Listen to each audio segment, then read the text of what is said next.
We turn now to Democrat Ted Deutsch, who represents the congressional district where the shooting occurred, and his House colleague Brian Mast, a Republican. His district is north of Parkland, and they join us from the memorial near Stoneman Douglas High School.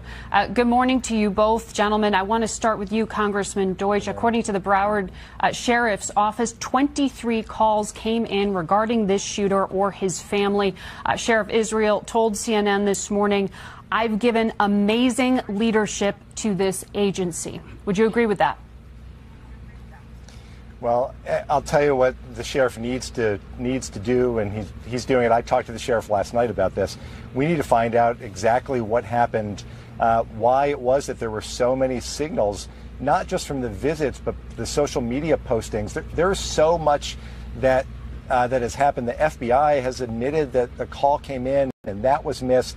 All of that is just it's one more blow to a grieving community, but it also, we can do two things. We can continue to figure out what happened to make sure that never happens again, and still take meaningful action to ensure that weapons of war like the one that this shooter used can never be used by another mass shooting anywhere in any school or any other place in America. Will you be getting a briefing from the FBI on why they missed these signals?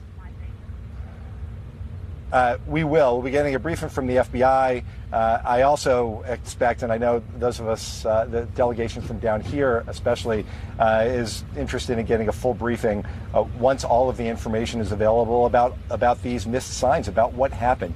It's vital for us to do that at the same time that we work together, inspired by these survivors, to take action to prevent this from happening again. Congressman Mast, I want to bring you in here because you've had a change of heart in the wake of Parkland. You're now calling for a ban on the AR-15 and also an increase in the age limit for purchase. Why? And did you, in this case, change your view? Look, we've seen a lot of shootings out there. We've seen what's happened here in Parkland. We've seen what happened in Las Vegas. We saw what happened in Orlando. And for me personally, it pains me to know that I went out there willing to defend my country, willing to give everything, with almost the exact same weapon that's used to go out there and unfortunately kill children here in Parkland. And I think there's a very real opportunity here for response and here for action. And that's what really brought me to my change of heart in talking about this. I just can't stand to see that personally. But for those two items that you are supporting, it doesn't appear that your party or your congressional leadership is behind you on that. Do you have a sense that any other Republican rank and file members will join you in this call? So let's look at one of the ways that we can bring people into this conversation, not just my fellow rank and file members, Republican leadership in the House and the Senate, but also the president. You know, what I love about my president is that he is a man of action. And I can tell you that as veterans and soldiers, when we see a chance to save life, we don't hesitate, we don't have a conversation, we go out there and do it. I think that's what the travel ban has been all about. It's been about saving lives in our community and in our country. Let's take that exact same model and apply it right now to this situation.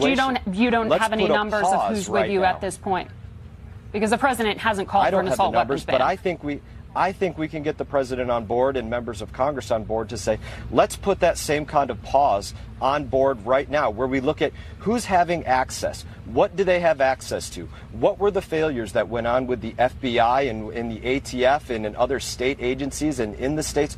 What's everything that's going on there? Let's get back to the American people after this pause with sensible regulation, with sensible solutions, because we are going to look at this in a very real way. It made sense in the case of terrorists coming into this country. I think it should make sense in looking at guns. Do either of you gentlemen believe that teachers, even trained teachers, should be armed? I don't. The answer, the shift to arming teachers is a distraction. It's a distraction from the important discussion about all of the things that can be done right now, this week, when we go back to Washington, on mental health, on banning bump stocks, universal background checks, preventing people on the terror watch list from getting guns. Those aren't controversial. Everyone supports them. So that's what we need to focus on. But the important point here is, because of these young leaders, the ground is shifting. Members of Congress are now willing to stand up and be as offended as everyone else when the millionaire lobbyist who runs the NRA goes to a political convention and says that people like me and Congressman Mast who want to take action to support kids don't care about children. But They're even onto after him, Sandy they're pushing Hook, back. 15 Democrats voted against an assault weapons ban. This isn't simply about the NRA at this point. As I said, though, the ground is shifting. It's every member of Congress and the Senate who's going to hear from these kids. They've been to Tallahassee. They're coming to Washington. They're going to have face-to-face conversations. They're important conversations where they will impress upon them the need to take action. Look, the fact that there are now more than a dozen companies who have severed their relationship with the gun corporations that run the NRA tells you that things are starting to change. People are standing up to save lives. All right. I think there is room for this conversation. There are great candidates in terms of former Marines, former law enforcement, people that already have concealed carry permits. Do you agree that teachers should be armed, Congressman Mast? Because teachers are people too. Should teachers be armed? That's what I'm saying. I think some teachers are the right candidates for this, absolutely, that have had training, that have the desire to this. But remember, they're people too. They can leave a firearm laying around. Right. They don't necessarily have training in identifying the threat and identifying the innocent. And you have to make sure that they get the appropriate level of training. Well, thank you both for joining us today.